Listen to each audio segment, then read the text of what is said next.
I'm now being joined on the program by the leader of the APC Youth and the convener of the First Progressives Youth Conference, Ismail Ahmed. He joins us from the venue of that event. Thank you so much, Ismail, for joining us tonight. And let's begin the conversation. I know how difficult it is to get out of that event, as I understand that it's still going on right now. But one of the things that, listening to some of the speakers there, is that youth of your party are asking for a mainstream positioning in your party ahead of 2023. But realistically speaking, from what you heard today, because Mr. Festus Keyamo was one of those who said, look, the youth need to position themselves, while other people disagree that they need to take part.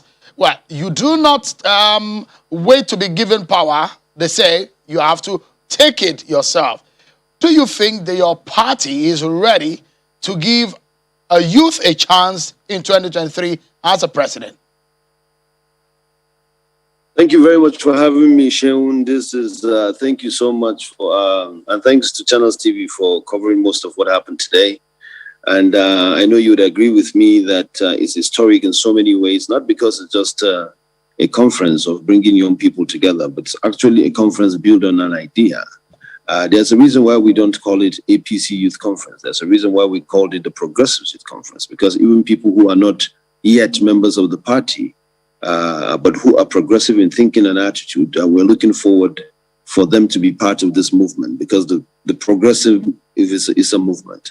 The president made wonderful speech he made through the Secretary to the Government of the Federation.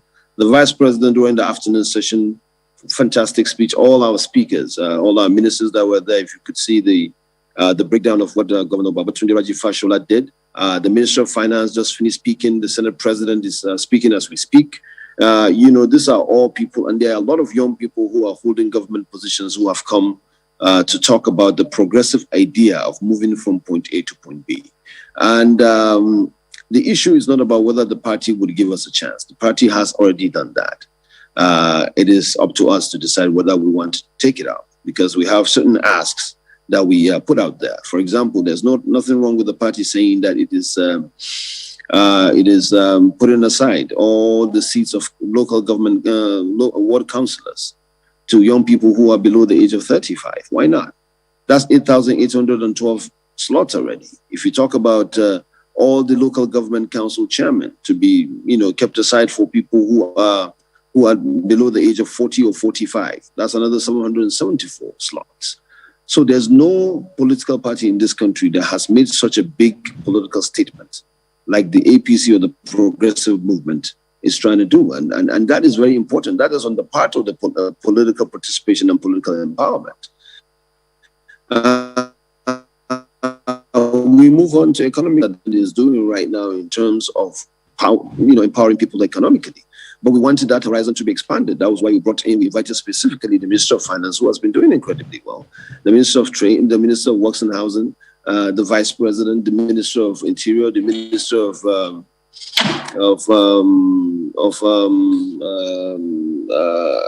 Transport in the morning, just so that we can all have these ideas of how to empower young people politically, how to empower them economically, and how to empower them socially. And we have Governor Erifai talk about, the politics of exclusion. So it was a wholesome conference that talked about the possibilities of the progressive movement, what we intend to achieve going forward, what the ideology and the ethos and the values. We seem to have lost connection with Ismail. The apologies there. But as we try to reconnect with him, let's take you through some of your political roundup stories.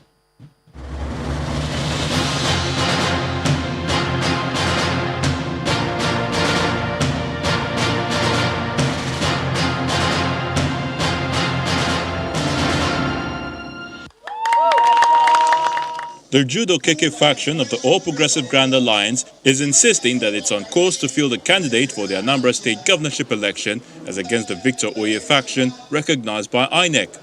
The National Publicity Secretary of the Okeke faction, Mr. Ikechukwu Chukwunyere, explains that the faction has submitted all the relevant documents to ensure the emergence of a candidate for the November 6th election.